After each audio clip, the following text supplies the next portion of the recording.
En el último vídeo nos quedábamos viendo las reformas que abordó el gobierno de Manuel Azaña entre 1931 y 1933, ese gobierno de coalición entre republicanos de izquierda y socialistas del PSOE.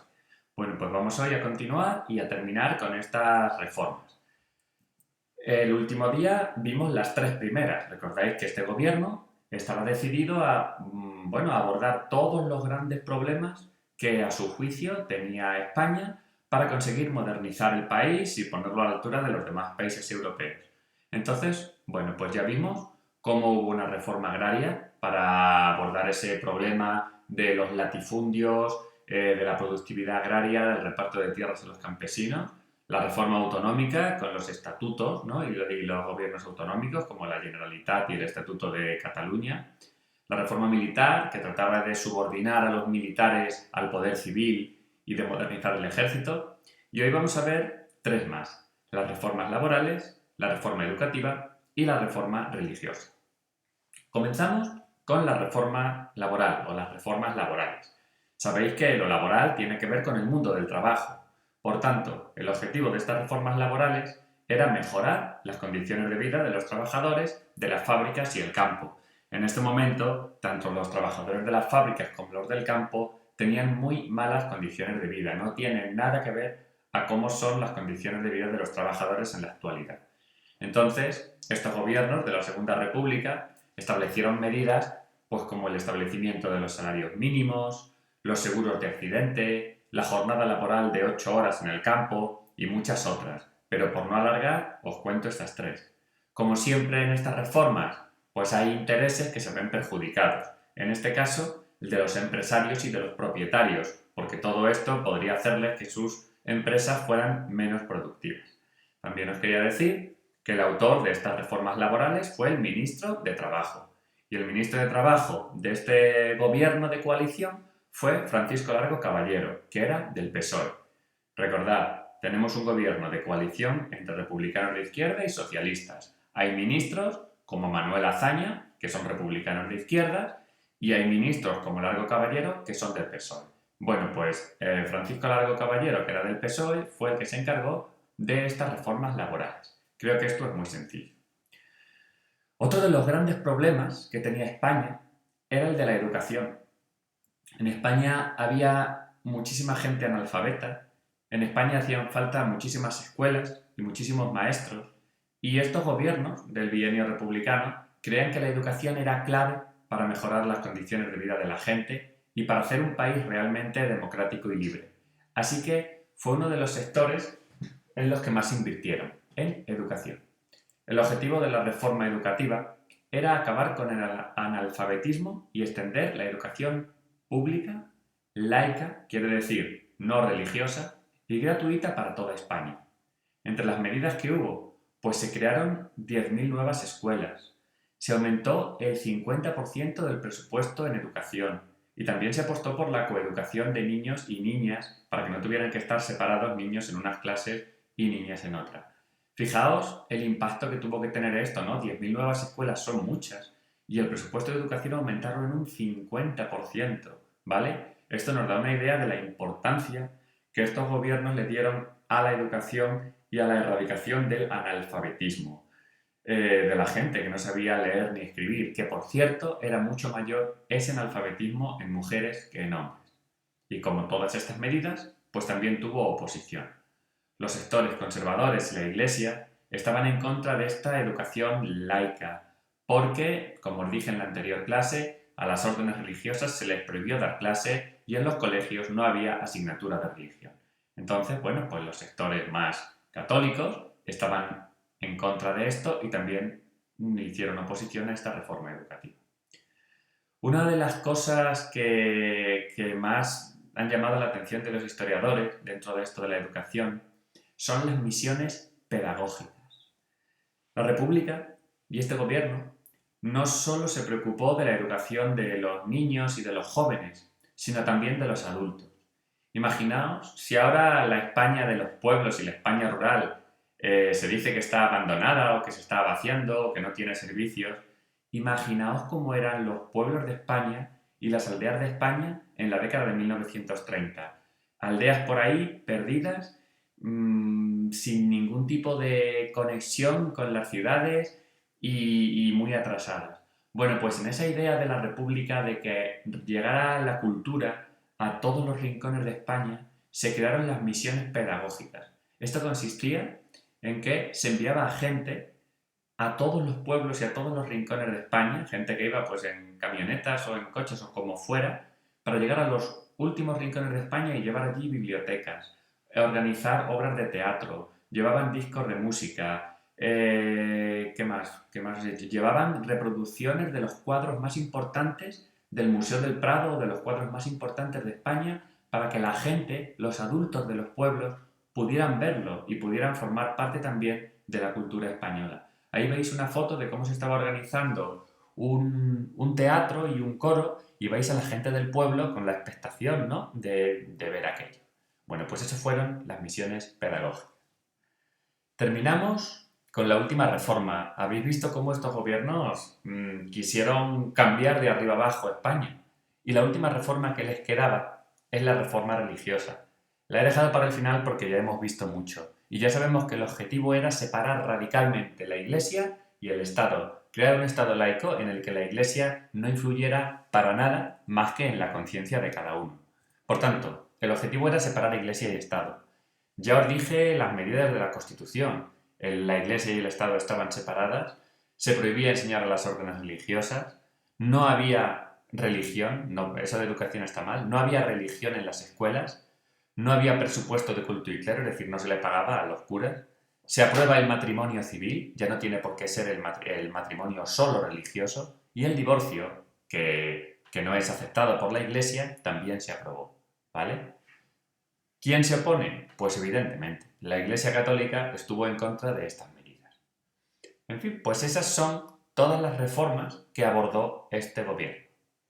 Y vamos a acabar hablando de los problemas que tuvo. Porque claro, os podéis imaginar, y ya os he ido dando pistas, unas reformas tan profundas generaron muchísima oposición en muchos sectores de la sociedad española. Pues vamos a ver cuáles fueron los problemas de este bienio reformista de 1931 a 1933 que acabaron haciendo que en unas elecciones que hubo en 1933 ganaran los partidos de derecha y perdieran los republicanos y socialistas que habían estado en el gobierno. Pues los primeros problemas se le presentaron a la República muy pronto. En mayo de 1931, y fijaos que la República comenzó el 14 de abril, en mayo de 1931 ya hubo incendios de iglesias en Madrid y en otros lugares de España. Algunos obispos hicieron declaraciones en contra de la República y luego pues algunos grupos de izquierdistas fueron y se pusieron a quemar iglesias y a quemar conventos. El gobierno, la verdad es que no actuó con toda la firmeza y toda la rapidez que se supone que un gobierno debería actuar.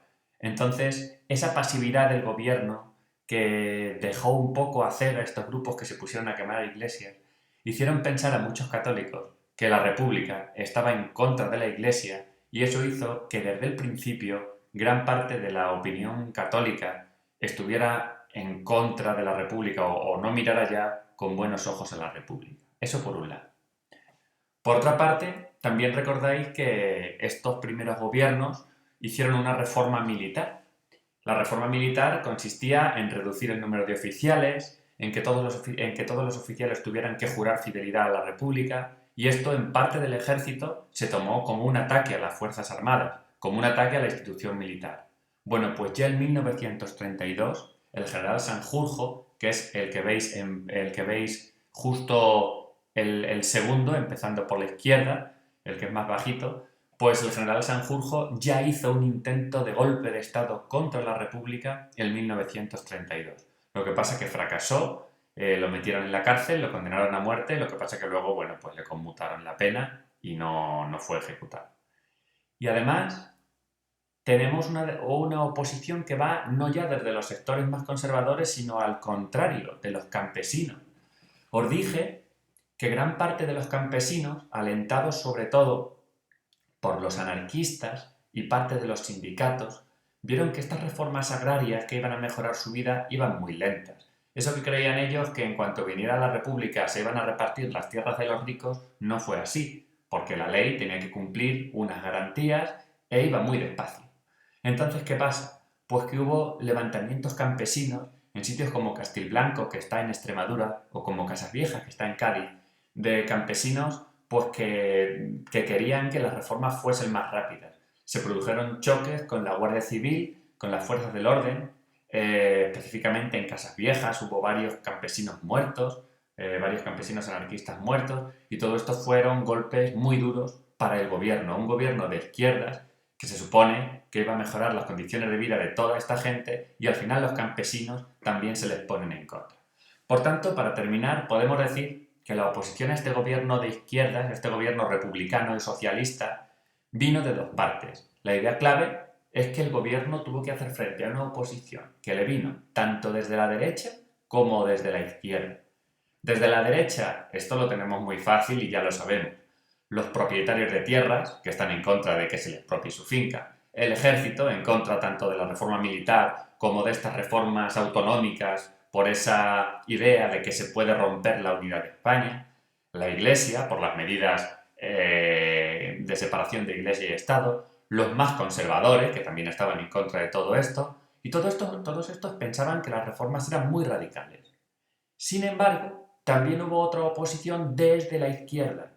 Los anarquistas, parte de los sindicatos como la UGT, que era el sindicato del PSOE, pues una parte de la UGT, y sobre todo los anarquistas, creían que estas reformas eran muy lentas, o sea, todo lo contrario, creían que eran muy lentas y querían soluciones más rápidas y más radicales. Por ejemplo, lo que ya os he dicho, algunos campesinos, como en Castilblanco o sobre todo en Cádiz, se lanzaron directamente a hacer ellos la revolución. Entonces, tanto desde la derecha como desde la izquierda, tuvo oposición este gobierno. Así que todo esto produjo un gran desgaste en el gobierno y ya vais a ver cómo en la próxima clase veremos que hubo unas elecciones en 1933 que ganó la derecha. Bueno, pues esto es todo lo que os quería contar del bienio progresista y vamos a terminar con un breve resumen en inglés. Creo que hay mucho contenido. Yo creo que deberíais ver los vídeos varias veces o por lo menos haceros un esquemita y estudiarlo bien, porque si no, no vais a entender lo que fue luego el resto de la República ni la Guerra Civil. Paso a leer este breve resumen en inglés. Reformist Biennium, December 1931, November 1933. The first 2 years of the Second Republic are known as the Reformist Biennium because the government introduced many reforms. It reduced the church's role in the education system. It replaced religious schools with new state schools, hired, que significa contratar, hired more teachers and gave teachers better training. Boys and girls started going to the same schools, and religion was no longer a compulsory subject. Workers were given new rights, including paid holidays, and trade unions became more important. Trade unions son los sindicatos. The maximum working day for agricultural laborers was set at 8 hours. Los trabajadores del campo, 8 horas máximo. There was a plan to force big landowners. Landowner significa un terrateniente, un propietario de tierras. Owner, propietario, land, tierra, ¿no? Landowner, terrateniente, propietario de tierras. To sell some of their land so that the government could give it to peasants. The government did not have enough money to buy much land, so this part of the reform completely failed. The Spanish army had too many officers, so they were encouraged to retire on full pay. Those who chose to stay in the army had to swear loyalty, jurar fidelidad, swear loyalty to Republic. As a result, 9,000 officers retired. Catalonia introduced a statute of autonomy, which gave it many powers to self-government. These reforms angered, enfadaron, no, pusieron furiosos, angered big landowners as well as many ordinary Catholics who felt that their religion was being attacked. In 1932, General José Sanjurjo attempted a right-wing coup, un golpe de Estado de derechas, against the government. The coup failed and Sanjurjo was imprisoned. Left-wing groups were also unhappy. Los grupos de izquierda también estaban descontentos. The anarchists, who wanted much more radical changes to society, Regularly organized protests and strikes, protestas y huelgas. Peasants were deeply disappointed with the failure of the agricultural reforms. Los campesinos estaban profundamente descontentos con el fracaso de las reformas en la agricultura. In 1933, the Casas Viejas massacre, CBUX, forced the government to hold a new election. ¿Vale? Forzaron al gobierno a convocar nuevas elecciones. Pues con esto terminamos la clase de hoy y espero que os haya resultado claro y fácil.